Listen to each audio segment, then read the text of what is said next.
Hey, good evening, everybody. It's Jen Louziotis, your co-host to Spiritual Happy Hour. I'm here with my really good friend, Janelle Hoyland. Janelle is a soul pathway healer, psychic intuitive, and Spiritual Happy Hour is a fantastic conversation between Janelle and I, and it's what you get when you put my crazy, fact-based, linear thinking mind with Janelle's free-flowing, super connected, angelic mind, and we kind of just go to town. Tonight's episode, I'm excited for every episode we ever do. It's November 16th, and tonight's episode is Whatever Happened to Thanksgiving. We need some gratitude around here before Christmas and the holidays happen, and why should you care? So we're going to be talking about gratitude, but really starting with the history of Thanksgiving, how it began and the importance of that, and rolling right into gratitude today. And again, why we should care. So we are live and chatting today. We have the chat up, so please type in any questions, anything you want, because we're here to answer them. And Janelle, I'm just going to go ahead and get rolling.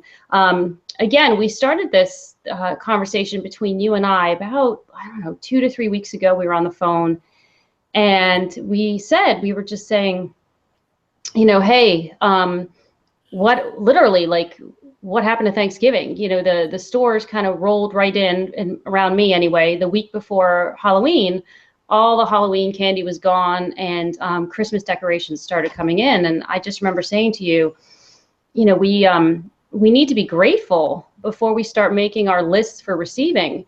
And I really do feel like that that's disappeared.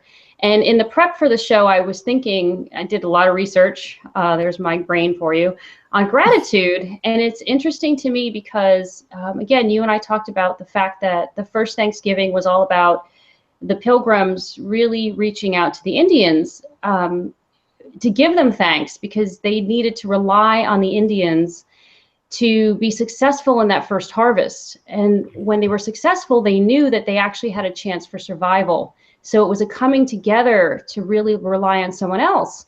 And when I was looking at like the true meaning of gratitude from the scientific realm, or just from all the research around here, it said that, gratitude's an affirmation of the good things in your life, even though there's bad things, but you're looking for the good things in life.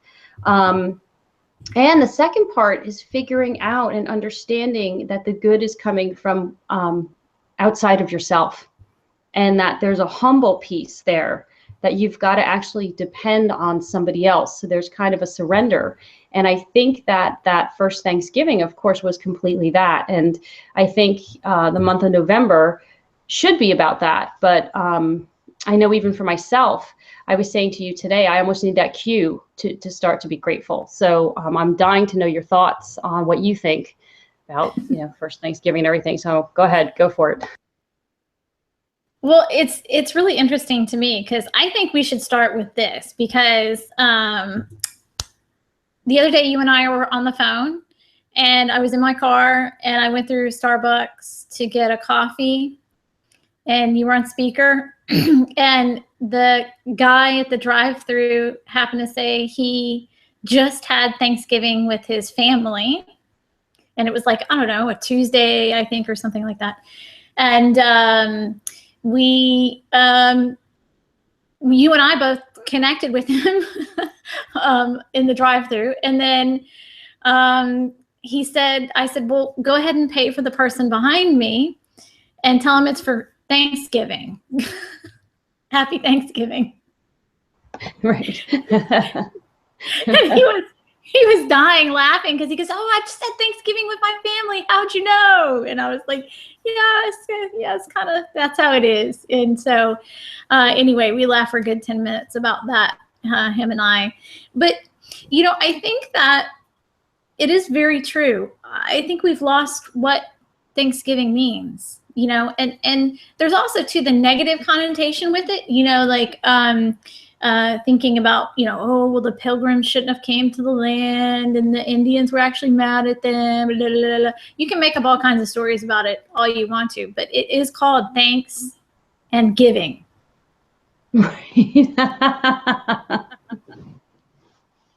thanks, giving. So you give thanks and you give. Right, before you give. Yeah. You say, thank you, and now I'm going to give to you. Yeah. Yes. Yeah. I mean, that's the breakdown. I mean, that is the literal word. You can't get any more clear than that. I just don't, my whole thing is, why do we skip over it so fast? Oh, you know what it is? It's because we're so deprived ourselves, we can't see through our own stuff to actually give thanks. Deprived in how many different ways? Do we think that we're deprived?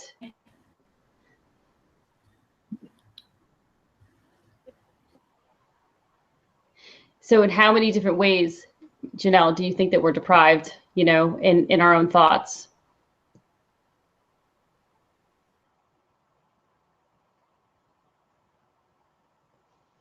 Hold on. Okay, wait 1 second. Your screen is stuck, so I can't. Yeah. I just asked the team to reduce the friction. It again. Okay, so you were saying that we're so stuck in our own things that we can't even realize that we need to give thanks. So of course I want them to back it up, because I have a whole host of reasons why I think maybe we're stuck, but I would love it if you would just say, you know, what are some of the things that you think come to mind? Right. So what they said was that you're so busy being deprived within your own being, that you cannot see through that to have thanks and give. Okay, because we're stuck in our own story of how we think our life should be. Is that why we're stuck in this whole thought process of, okay, I think my life should be like this, so you can't even see past it? Is that why we would be deprived? Well, no, but that's a good one. That's a good one. That makes me think about a lot of different scenarios. It's not actually what they're meaning. What they're meaning is we do not, as individuals, put our self-care at the forefront. Got it. Okay. You cannot give from an empty vessel because you're looking for someone else to fill that void for you. Okay, so now that totally makes sense as to why we want to go to the holidays and Christmas right after dress up Halloween. Right, because dress up Halloween, you're like, I can celebrate who I want to be, and that kind of takes care of one part of myself. And then yes, I need my gifts, and I need to think about them now because I'm not giving them to myself at all in any way. Mm-hmm. Holy smokes.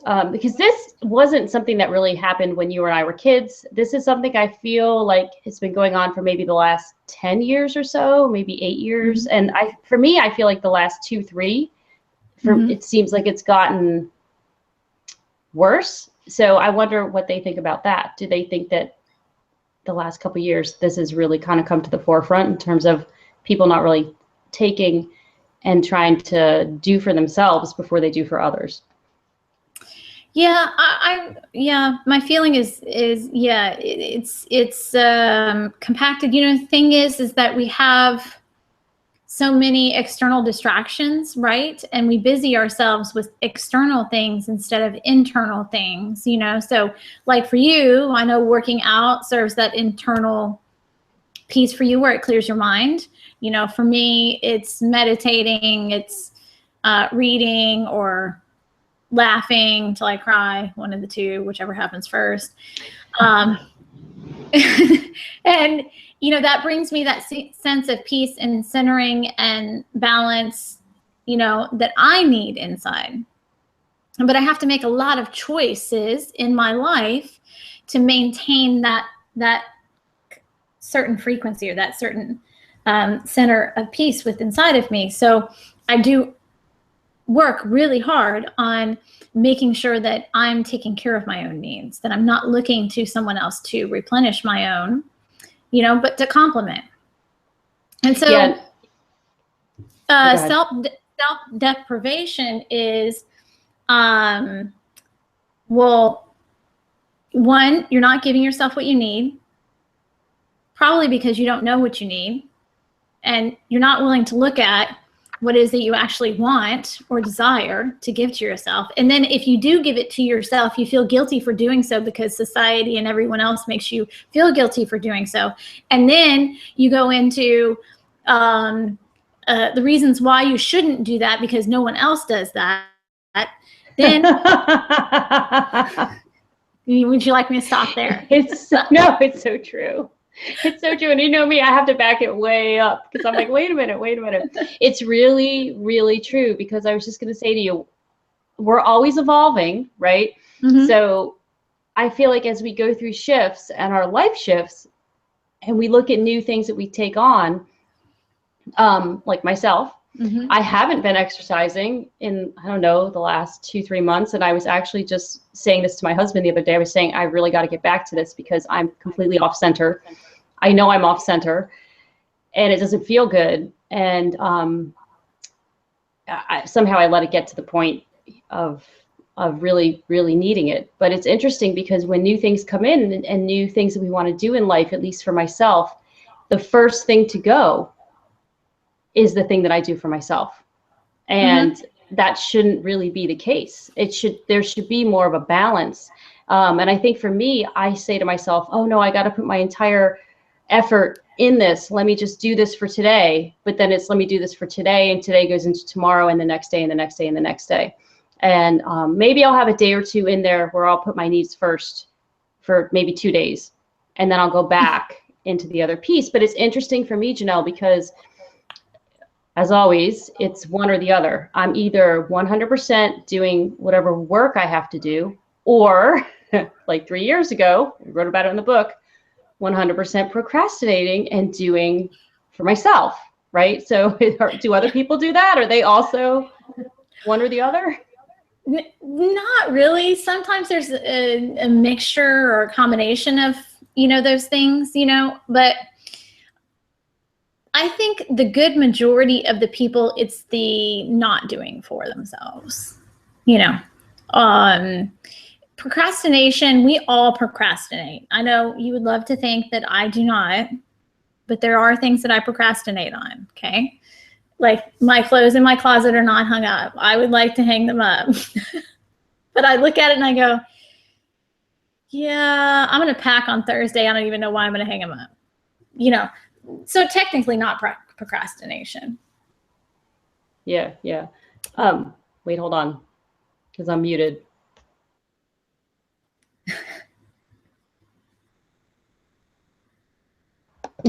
Okay. All right.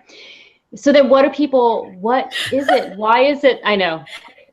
If I don't have technical, it's just my own technical. That's just how I am. That's so me. I'm like, wait, I'm muting. Wait, no, hold on, wait. I'm stuck. I can't get to why we're deprived. I'm stuck in being deprived. This is you being deprived, I can't let myself be heard. Yeah, but so I don't understand though, why is it? Because people just want to get ahead so much, so they think if the more effort they put towards whatever they're doing that they're going to get ahead. But again, they put roadblocks up for themselves because they're completely deprived. And then, as you said, once they do something for themselves, they feel guilty for having done it. I don't know. It's interesting because when I listen to what you're saying, I don't know if you know this, but when I'm listening to what you're saying, I'm looking for or feeling which one of those statements is the one that rings the most true out of what you're saying. So it like stands out. So out of the 3 statements, none of those stood out to me. So that means I have to go to the drawing board and ask, okay, well then if it's not those 3 things, what is it then? And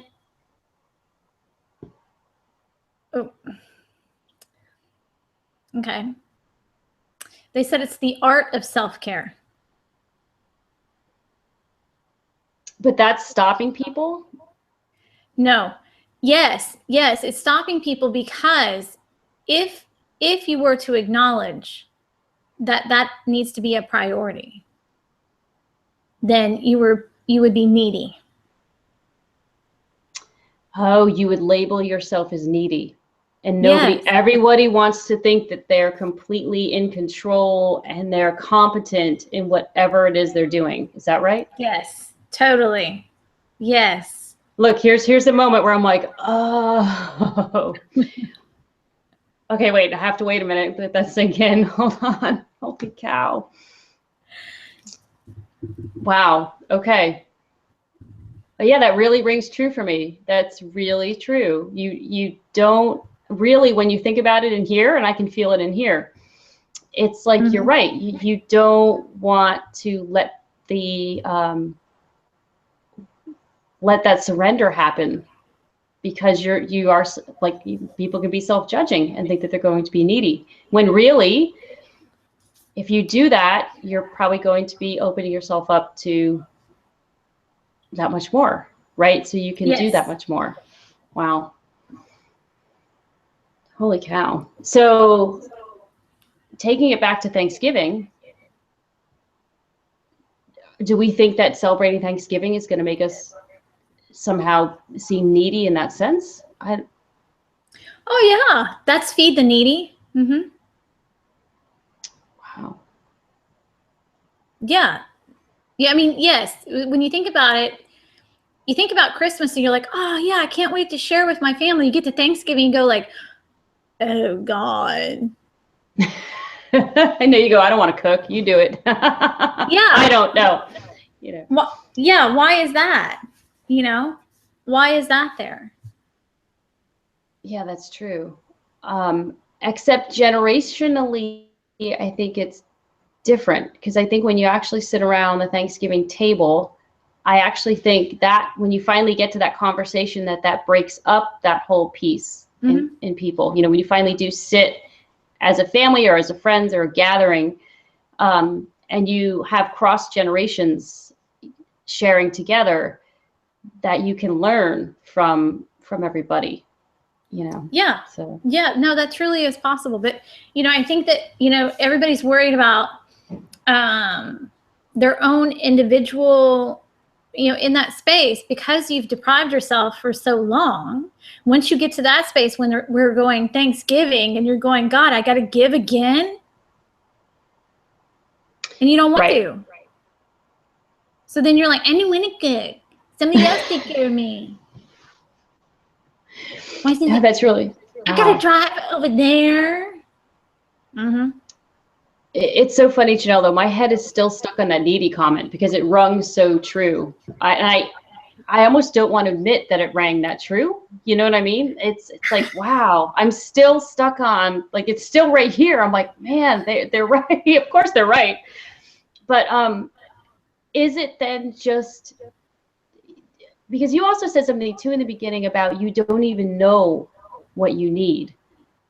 Right? So can we talk a little bit about that too? You think you need something that you don't, because you don't want to dig deep down and be honest with what you think you really need when you need it. Yes. So that could be anything from, you actually just need to get off your phone and be quiet. And sit with yourself. You may need 20 minutes of solitude. You may need a walk outside. You may actually need, a massage. You may need lunch with girlfriends and laughing and all that kind of stuff, but we don't ask the question. Right. We don't ask ourselves, what do I need right now? Right. What do I need right now? Yeah. Yeah. Or listen to it when it comes in. Because even my son tonight, he's like, well, don't you want to play Gaga? We play Gaga ball. And yeah, I wanted to play, but I was like, no, I got to prepare for the show. I can't do it, and I should have done it, like I was too afraid to play back here because I'm like, God forbid you knock something down. Nothing was going to get knocked down. It was just more nerves. And probably had I played, the nerves would have went away. We know this, right? Yeah. Yeah. Yeah. I mean, let's not go through what I was doing. I think I was eating some random pasta tonight and drinking some water. And moving the chair around because I wanted to have a different view. So I just think that, we're just so used to not listening to what our own needs and what your soul requests of you. And so honestly, by the time we get there, we really are, and a lot too, to be said for, a lot of people, yes, we do look forward to Christmas, but we're not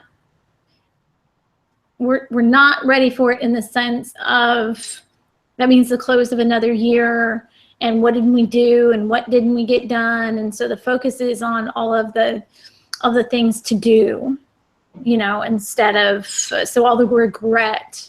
And so we have the Christmas, and then we make ourselves feel better by buying everybody everything because we haven't paid attention to those close relationships that we should be. And then right, or even ourselves, right? The close relationship to ourselves. Yeah. And then by the time we get to New Year's, and we write all the things that we want to happen. Right, on the piece of paper that we toss, and we don't even check last year's because half of us haven't gotten anything done from that. But you don't even really want to do any of those. You don't even want to do any work for those. You just want them to be handed over to you. But that's what I wanted to ask you, and I swear we touched about this a little bit in the book. But okay, but I'm asking it again because you said you don't even know what your soul wants. And again, that's got to change year to year, moment to moment. But again, okay, it's 2016 moving into 2017. We got to talk a little bit about how to get in touch with what your soul wants. And I'm sure it is stopping and asking, but what more? Mm-hmm. Well, so it's a couple of things. A lot of people don't even know how to, one, ask that question and really know what's true for them. You know, so I always begin with, what do I love? And then I start looking at the things that I love. Like, I love that I have a 3-foot tall Frosty snowman. I love that. That's what I think it's funny, and he's going to be strapped in my car and ride around with me. But random. Sorry, I had to throw that in there. I was listening.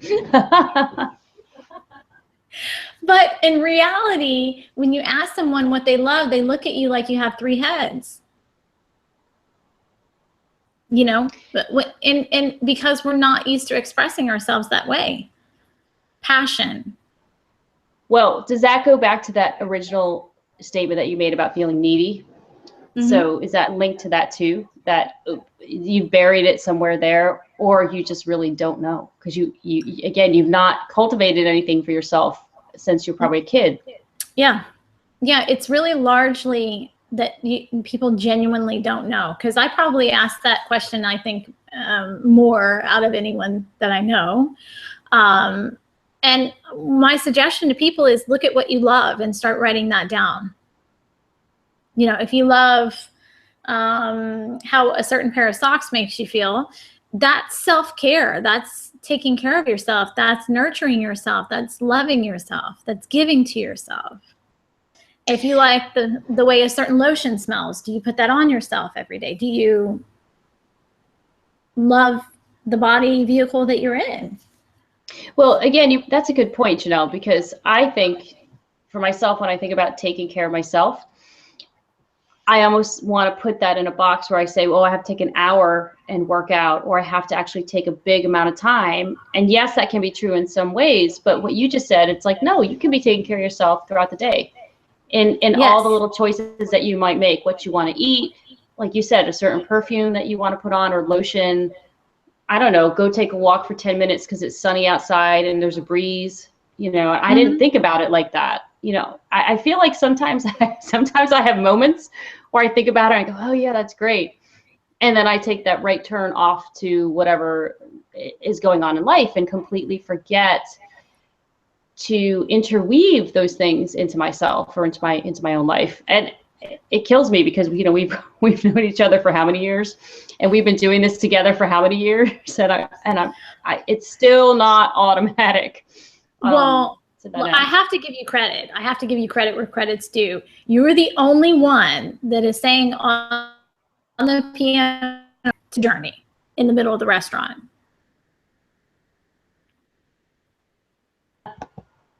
I forgot about that. Yes, that's right. That's self-care. You were so present and so happy in that space, and you were just expressing your spirit and your soul, and you weren't paying attention to everybody looking at you. You were just happy. No, I could care less. Yeah, karaoke, whatever, songs always. Yeah, no, definitely. Yeah. But that was such a high vibration of love that we were sharing together that changes the space and the environment that we're in, right? Yes. And it wasn't coming from this space of like, oh, I got to be heard because I like to be noticed. It was coming from sheer just expression of joy in that moment, you know? Yeah, because we didn't even know the lines. I think I said them wrong 5 times. And I sing off key half the time, so it's fine. It's totally fine. Oh, I'm off key too, you know, the whole whatever, but it was great. No, definitely. But it's still amazing to me that the whole piece of the needy piece, not knowing what we want and not realizing that self-care can be little moments all throughout your day that can add up to, I don't know, more of that coming in, I guess, because once again, if you take care of yourself, then you can give thanks to everybody around you and notice the good things in your life, right? Because as they said, we're so deprived, we can't even look around and notice, you know, the umpteenth million things that are fantastic happening all around us. Yeah, and I think this piece also dropped in too. There's also a level of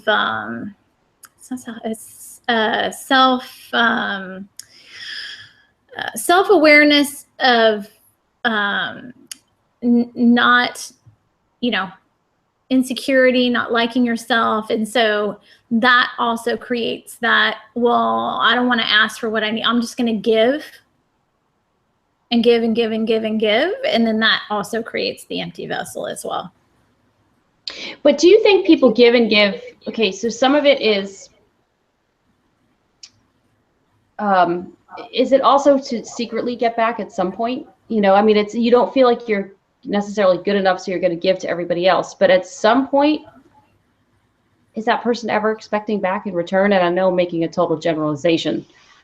No, but no, they actually, in most cases, they do not, because they're thinking that the more they give, the better they'll feel about themselves. And it's the opposite. Yeah. Yeah, because it's true. We should have the balance of giving, but also nurturing ourselves, right? So some people could do that a little more. We all know people that are really self-servant, you know, so you also have that paradigm too, which is I'm going to take everything, right? That's a mine, you know? And that's not beneficial either. But I think more often it's the space of the person being insecure. So you see that a lot more in the space of giving, right? And being of service. It's usually people of service, volunteers. You see them always volunteering for stuff. They're the first ones up there, you know. And truthfully, it's coming from the place of wanting to be seen. Okay. Don't you see me? Don't you see me? Because the insecurity is there. And so the step out of that is simply just to ask, to get in touch with what you love and ask yourself that. And then what comes after that? So asking the question, what is it that I need? Allow yourself to feel that insecurity. It's totally fine. You don't want to push those things away. That's one of the things that I always say. But then in addition to that, you know, the daily things, that's why I said, you know, is there a pair of socks, a pair of shoes that you like to wear? Maybe you always, you know, wear running shorts and a sports bra and a t-shirt, you know, and maybe secretly you feel like dressing up, you know, but you're afraid of what your friends think, you know, or, you know, or if your husband's going to come home and think you're, you know, having some midlife crisis or something, you know. And it is giving yourself permission to be whatever it is, and then giving yourself permission then also to allow that to change daily, and be okay with that, and not feel like, well, if I'm not committed if I'm only doing it for one day. But yeah, that's a big issue. Absolutely. Because that is really true. I know, again, for myself, you feel like if you're going to sign up for something that you have to just keep going. However, it can get really boring. And then you have to say, okay, well, that's a cue to think what else you love, maybe do some other thing that might be interesting. And I do find for myself, sometimes I will still stick at it and try to make it fit and just keep going. I'm just going to love rowboating. Yes, I'm going to love it, you know? And I'm like, I hate this, but I'm going to love it, you know? So I'm going to learn to love it. yeah. So help me God, by next week. Yeah, it's going to happen. It doesn't happen. No, it never happens. And I think just giving ourselves more permission to be, and honestly, when you start feeding yourself those things, you know, just the small things, you know, my whole thing is start small, don't go conquer the big things. And we love to do that because then we say, see, it doesn't work. I did it. It doesn't work.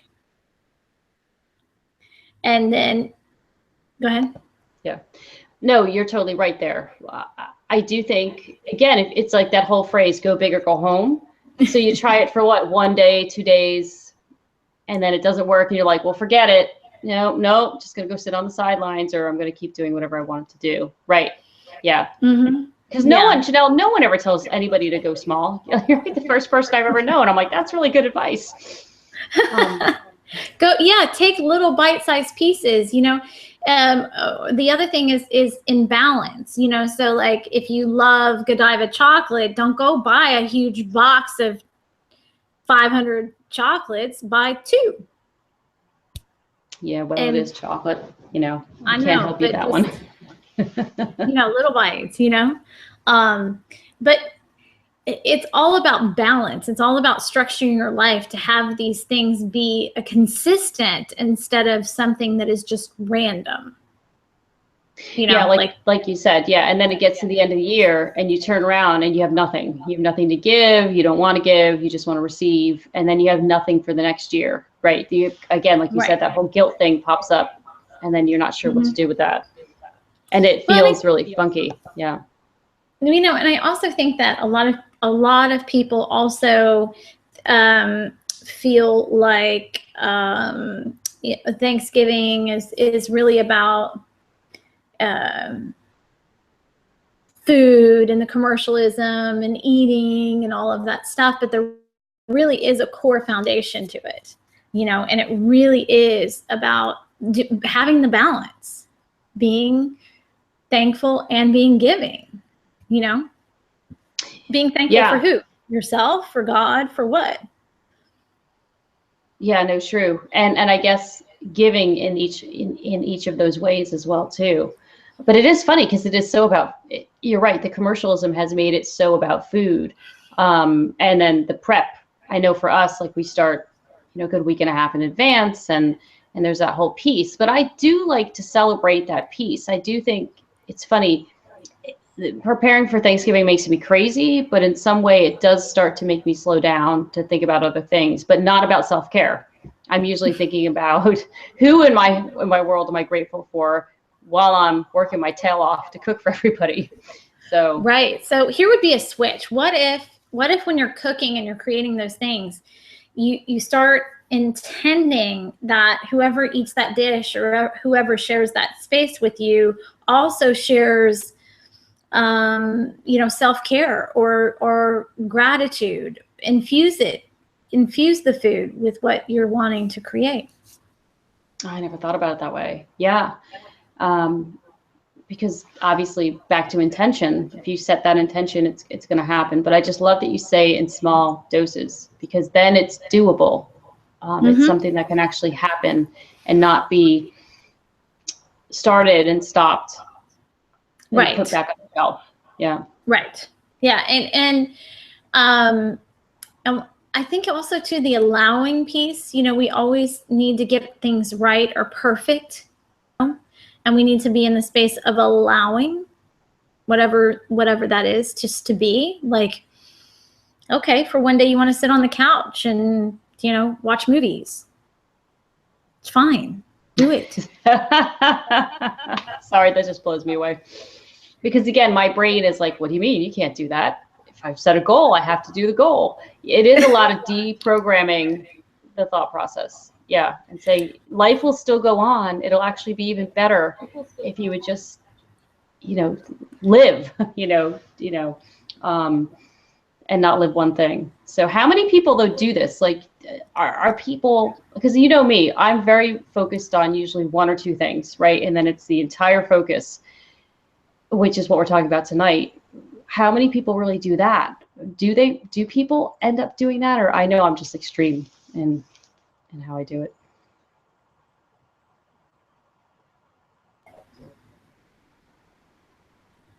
Say it again, because the whole thing broke up. Okay, I know I'm having audio tonight. I'm trying to figure out how to fix it. Hold on a second. Hang on. Can you hear me now? Yeah. It not the audio piece. It was like all, Matrix looking. Okay, get it. The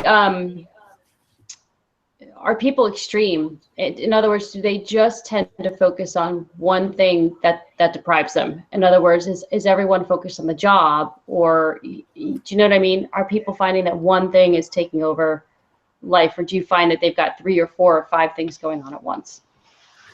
No, usually there's one big thing. There's usually one big thing, and I call the other things I call symptoms of the one core issue. Ooh, I like that. Okay. All right. Explain that a little bit more, the symptom piece. So let's say, you show up as a workaholic, and then you're also on your phone all the time, and then you have, but you also work out all the time, and then you,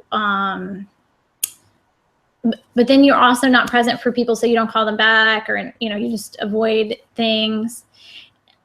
But the core issue is that you don't feel like you deserve to be happy in life. And so you surround yourself with things or do things that at the core of it, aren't serving you, but you do them because it puts up a layer and a layer and a layer and a layer. And then you can look at the world and say, well, see, it's everything else. Got it. Do we ever really have to get in touch with the core issue, or is it just a matter of, if we want to shift, start to feel less deprived, start asking yourself what you love and start doing those little things, because that's going to shift you into a whole new space. Yeah. Like, for example, today I was talking to a woman on the phone today, and she would talk in circles. It reminded me of someone else I knew. And I can't imagine who. And I kept saying, what if it was this? And she goes, but then I have this other thing. And then she would tell this other story and it'd be like another 10 minutes long. And I was listening and I was like, wow, we've gone in 5 circles. And I pointed it out and I said, did you know that you talked in circles 5 different times about 5 different things? And twice I asked you what it is that you needed. And she didn't even hear it. She probably didn't even hear. No. Yeah. No. And so because she was so busy, right, telling the story and being in the story, right, that she couldn't conceive that I could be so direct to ask her, what does she need? Right. And that's what I meant at the very beginning of the show when I said, are people so stuck in their own version? Because again, I know I get this way. I think that there's an outcome that I think I want to get to. And then I can feel myself becoming inflexible to anything around me. I mean, who can't? So can everyone. It's so easy. But you know what I mean? And there are degrees of that. Some days, not so much. But lately, it's been like, so I could see where that's going to deprive you. And then you're not even going to realize what you're doing. And as you said, how many different layers you're living on top of. Right. And her whole thing was, well, I feel like I'm stuck and I can't figure out what it is. And then she would tell me a different story. And I'm like, just stay stuck. Just stay stuck. And then we'll ask what it is that you need. Because you're stuck for a reason. It's serving a purpose. Hold on. Yeah. Hold on. Wait, don't talk. Oh, that's so weird. Can you hear that in the background? That right there? Yes. It's like people talking? Yes, it was like a crowd of people. It's Thanksgiving. That's so wild.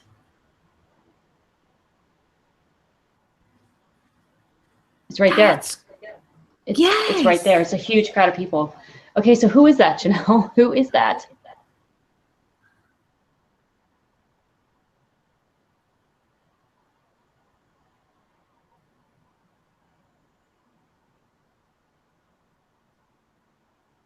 No, I think we're listening to the internet. Huh. Those are waves. Wow, because it's really clear. You know what I mean? Like you can.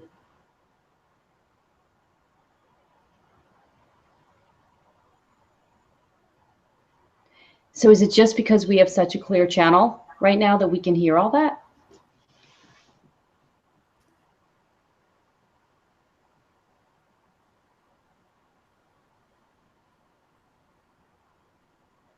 It's wild stuff. You can't make this up. Like, I'm just dying over here. I think there is intermittent talking because I do hear talking, but I think also too you can hear waves. Yeah. Like I hear sometimes I hear cell phone frequency. You know what that sounds like. So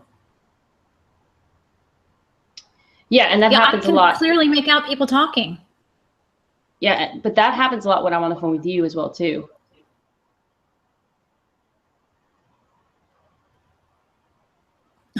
So wild.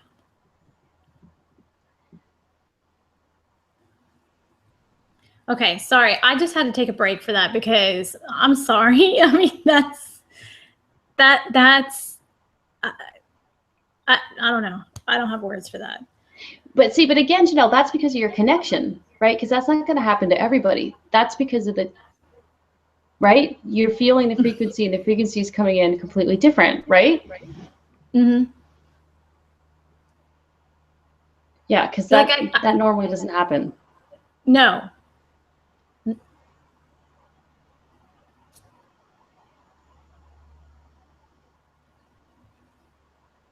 Yeah, it's right there.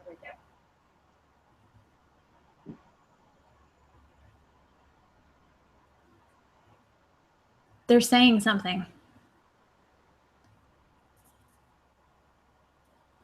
This is the first time that I've ever, I mean, yes, I hear the radio frequencies and stuff like that, but I haven't heard.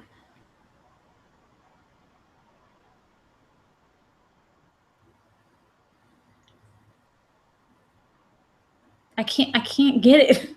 But I can hear it too. See, so that's what's so interesting for me. You know what I mean? Because usually it's like one on your side, but I can also hear it too. But I can hear the words, but I can't make out what they're actually saying.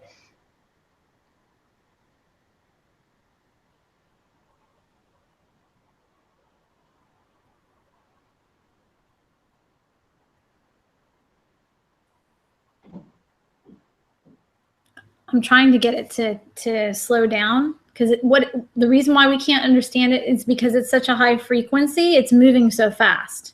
So when I hear information, just when I'm reading for people, it sounds like this. Oh my God, that is so exciting for me because I have never heard it before. I've never heard it before. Yeah, so it's very, very fast. And I move my frequency up and they move theirs down to meet me in the middle.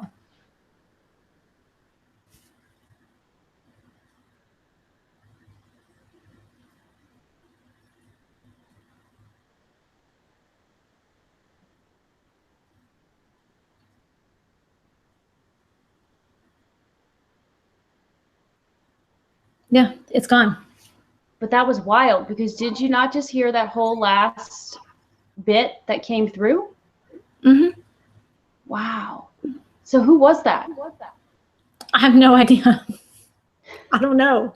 I think it's because we're on the internet. Like I can't, there's so many signals that I can't discern who that is, right? It's still there. So I just heard it again. But I'm telling you, when I hear it, right, if I'm not paying attention, sometimes it sounds like that. Wow. That's why you hear me, like you see me sometimes pause, because I'm waiting to catch up to what was said. Right, but what's interesting, oh, go ahead. We're slower.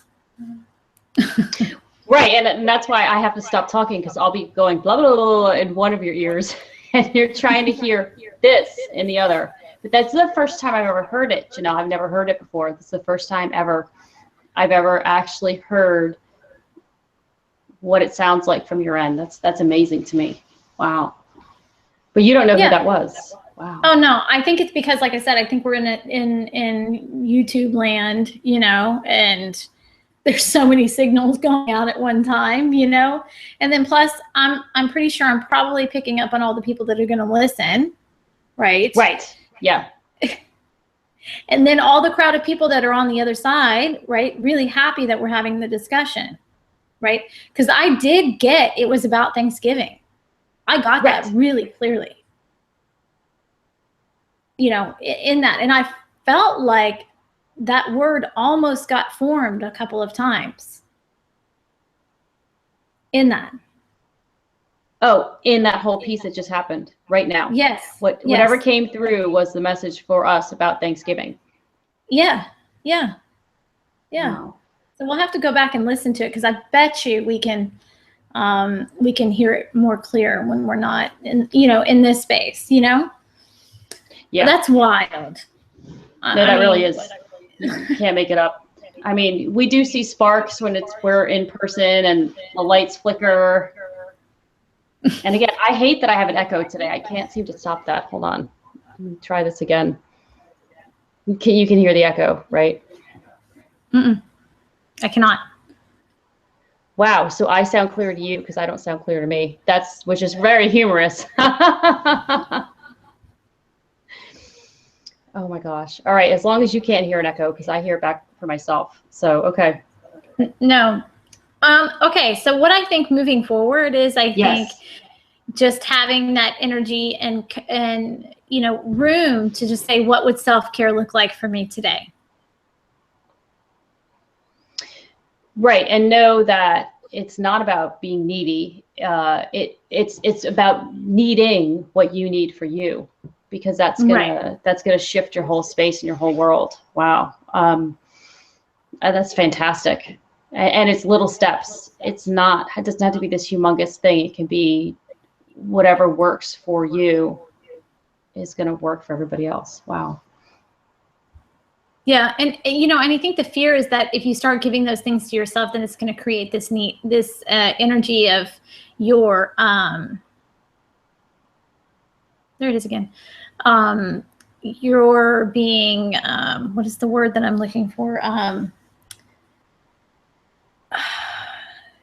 Not like elitist or self-serving, you know, or you're selfish, you know, so we automatically go to that space, you know. So yeah, I think we need to get comfortable with that. It's okay to give to yourself. Yeah, big time. I guess so. Thanksgiving's really for you, for you, for me, for everybody. It's got to start there. That's fascinating, Janelle, because once again, I thought it was going to be about a completely different thing.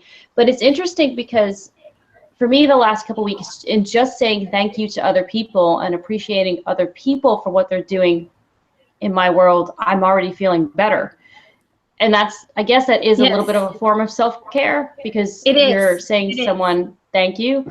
But I can't imagine how great it's going to feel to finally add the little pieces in life and do for ourselves, and also not prevent anybody else from doing their fun things in my own household, because I've gotten into my head that everybody has to work hard. No, we don't have to, you know. Yeah. Well, play can be a form of creation. Absolutely. Yeah. Oh my gosh, I can't believe we've blown through the hour already. It's I'm like, how did that happen? Well, we have a big thing to talk about. We have a bunch of big things to talk about. Yeah, we have one big thing. Yeah, you go. Yeah, I'll let you talk about the book. Yeah, we're getting there. We're almost ready. This is going to be so super exciting. Again, as we said in the beginning, the book is really what happens when my mind gets to ask Janelle pretty much anything and everything that I've ever thought about, and her free-flowing mind answers all the questions. And it's jam-packed with so much about how to really integrate the spiritual into your own world, and how to feel that in your being, and how to change as you walk through life, because you will look at things and start doing things in a completely different way. So yeah, and I'm so grateful. We've read the book, what, 20 times, I think, and we're still learning. I'm still learning, and I channeled it in. This is, there, as I read it, as you read it, there's different places, and we were in it. So you would think that we would be immune to learning something, but we still are from the book. It's going to be out like Black Friday. Yeah, it's coming. Or sooner. Yeah. But the other thing, Janelle, that amazes me is your team is so amazing, because again, as we said too, you would think by now, I've read it, I've integrated, I've done things, yet we're still works in progress, and that's okay. Because I guess as we progress and do new things, for me, I forget that it's like, wait a second, you still have to go back to the basics and keep that up. But Janelle's team and Janelle, of course, you guys are just phenomenal. The amount of information that was brought in the book is brought in such a fantastic way that, first of all, it's fun. It can be integrated and done so easily. It's easy little basic steps that you can integrate into your life, and you really will shift and change. And as we said, every time we read it, there's always something new that we learn. And as you said, it's amazing because we walked through it. How is it that we don't already know it? I don't get it, but we don't. Well, yeah, that's the funny part for me too. And you would think me saying it would be not new information, although it feels familiar to me. I don't have this recollection, this recall of what transpired. And it's just a great, there's funny moments in there. There's great readings. I did some great readings in that time, space too.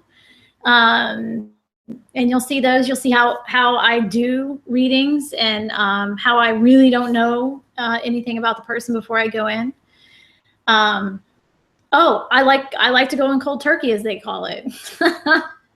Yeah, no, really. And yeah, there's just pieces, and then there's pieces in there where I took what I learned from the show and integrated it into my life, or tried to integrate it in. And you'll see me go forwards, you'll see me go backwards, and then back again. There's circles, and there's mess ups in there. You'll see stumbles, because that's life.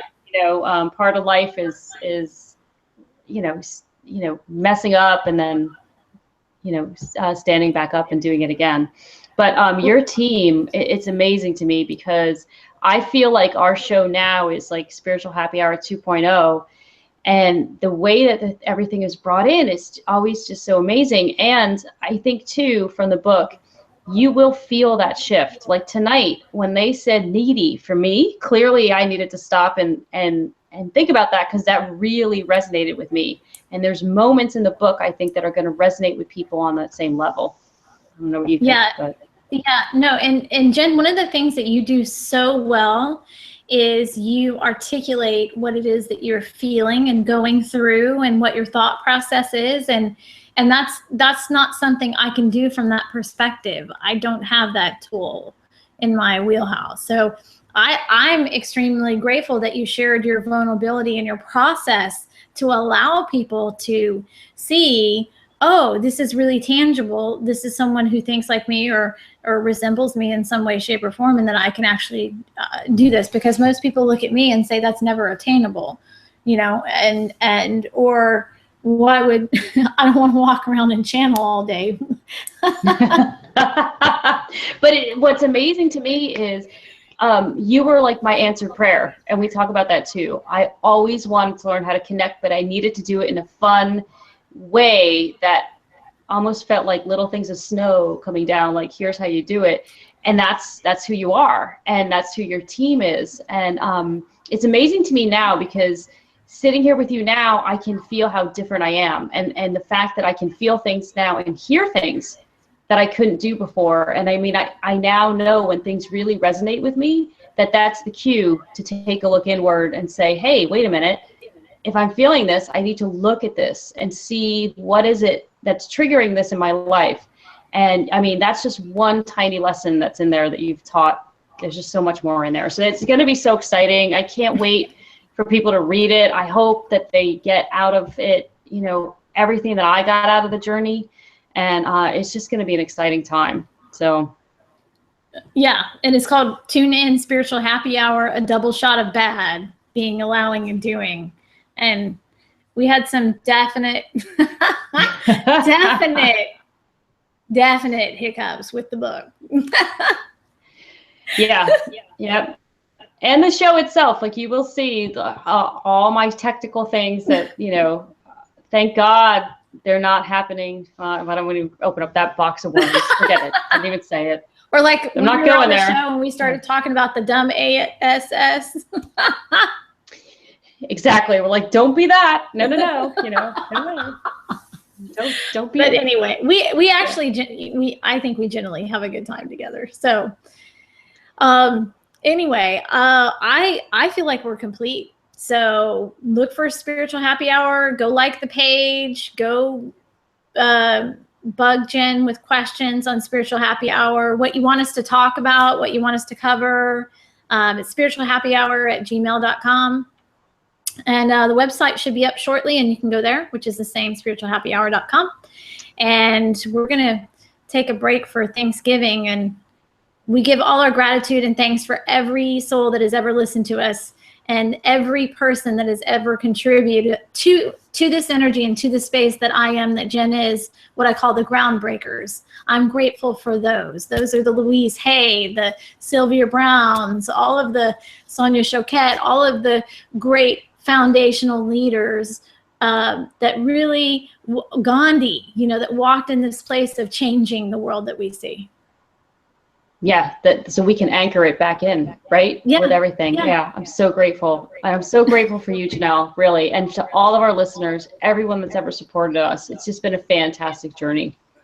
So happy Thanksgiving, everybody. Hopefully now in this time before Thanksgiving, because of this show, I'm going to have a much different Thanksgiving, because I'm going to start to reintegrate in all those things that I love. So it's just fantastic. Thank you, Janelle. Thank you. Thank you for willing to go there with me. Like, we're going. We're doing it.